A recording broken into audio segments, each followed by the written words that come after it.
Hello everyone and welcome to my presentation. Today we're going to talk about the effect of modernized classical literature on emotional intelligence. First, let me introduce myself a little bit. My name is Tran.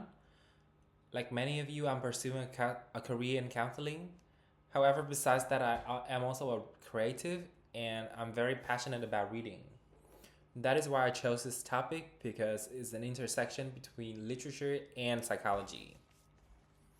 Now let's get into my research. Firstly, introduction. Let's begin by talking about emotional intelligence. As counselor, I think many of you are familiar with this concept. Research has shown that emotional intelligence supports relationships, mental health, resilience, and life satisfaction. There are many models out there to explain emotional intelligence. However, the one that I want to introduce with you today is from Mayer and Salovey. They describe emotional intelligence as 4 skills: perceiving emotions, using emotions, understanding emotions, and managing emotions. Please note this model because this is the one that I use to design my intervention program on. Now let's talk about how to train emotional intelligence. There are many ways to train emotional intelligence, but growing evidence suggests that reading literary fictions can help too. There are evidence that show that reading fiction can help emotion recognition, theory of mind, and ability to understand intention and emotion of another person. And Koopman, a very famous researcher in this field, showed that reading literary fiction can enhance empathy. To explain why literature can help enhance emotional intelligence, there are 3 possible mechanisms. The first one is social simulation. Reader vicariously experience the character lives as they read. The second one is emotional transportation. When we read and then when we engage with a text, we fully transported ourselves in the story and deeply engaged with the plot. That's why we develop strong emotions for the characters. The third mechanism is emotional inference. When reading, we continuously engage in the process of inferencing the thinking and feeling of the characters. So as you can see, to be able to develop emotions with literature, we need to be deeply engaged with the text of the literature. This poses a great challenge to classical literature because their language are very complex and the context is complex too, like Shakespearean play. If you read Shakespeare, you will see that the language is very hard to understand. However, there are mixed results about this. There are many research that shows that literary fiction's readers' empathy increase with the usage of foregrounded text. Foregrounding is a creative writing technique to increase aesthetic quality of the writing. So this research implied that the more complex the literature, the more people will grow their empathy, their emotion. However, there are also contrast research show that significant increase in empathy is found within group that reads simplified text. So a big question arises: complexity or accessibility, which helps more in emotional intelligence development? This, together with the fact that there are not many direct studies looking onto how modernized classical literature can affect actual emotional intelligence development, and also there are not many research that look into a brief intervention for emotional intelligence training. So we came up with this research. In this research, we want to look into how the use of modernized classical literature, which is more accessible for the readers, can help enhance emotional intelligence in adults. We hypothesized that the intervention will lead to an improvement in the participants' emotional intelligence scores after 4 days of intervention. How do we do that?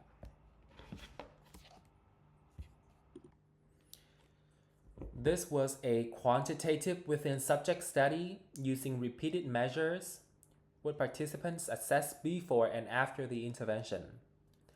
Participants were all over 18-year-old, recruited via Bangor University SONA system. Although 40 people registered, only 36 completed the study.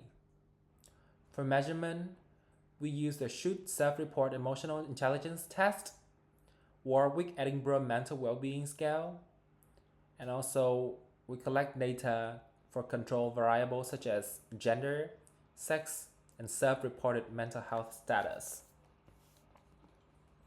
The intervention lasted 4 days. With each day, we have a sessions lasted 60 minutes, focusing on one branch of the Mayer and Salovey emotional intelligence model, like I presented earlier. There are 4 skills, so we have 4 days, 4 sessions. Each sessions will go through the same procedure. Before the first sessions, the participant will complete a questionnaire. After that, consent. We read a modernized Shakespearean narratives. We have reflective questions for guided group discussions. And then in the last sessions, we're going to have debrief. And participants were asked to complete questionnaire after the last sessions. Detail on how we modernize the Shakespearean plays are here. In brief, we modernize the text by updating the settings, the character roles, and cultural references to make them easier to understand and more relatable for today's readers. Besides that, each sessions we also have some reflective questions to facilitate deeper emotional engagement. As you can see here, the question will be crafted based on the day theme. And for each day, we're going to have a set of questions, and then we guide participants through a group discussion to talk about these questions. Results. As shown in the chart here, you can see participant score rose slightly from about 119 to 121. However, this increase was not statistically significant, with the p-value is 0.197.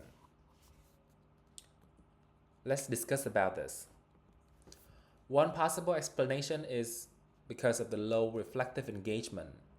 This is completely subjective observation because we didn't have a measurement to measure the reflective engagement.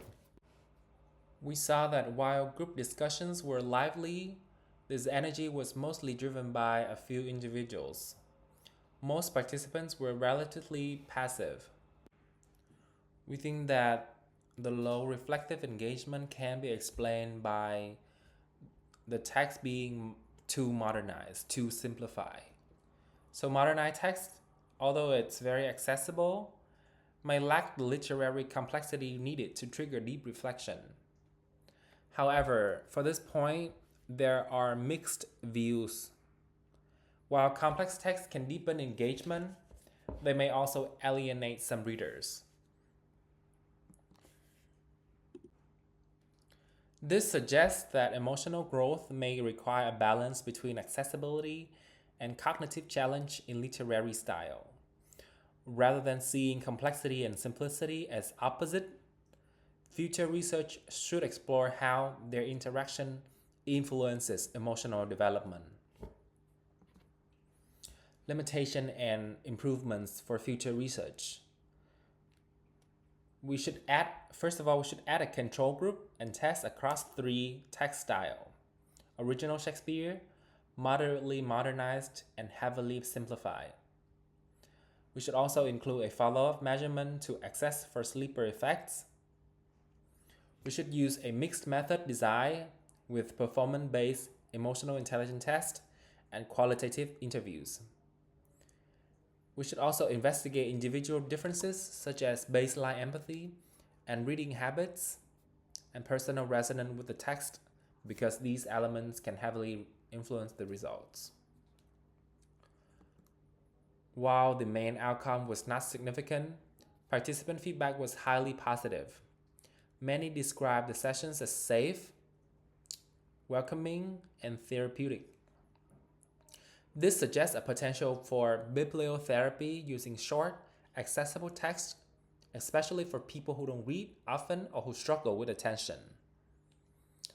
A promising avenue for future research is exploring short story text as transitional objects in therapy, drawing from Winnicott's theory of transitional phenomena.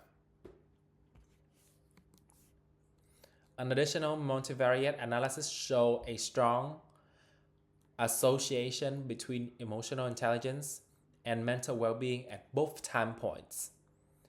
This aligns strongly with previous research on the positive impact of emotional intelligence on mental health and overall life quality.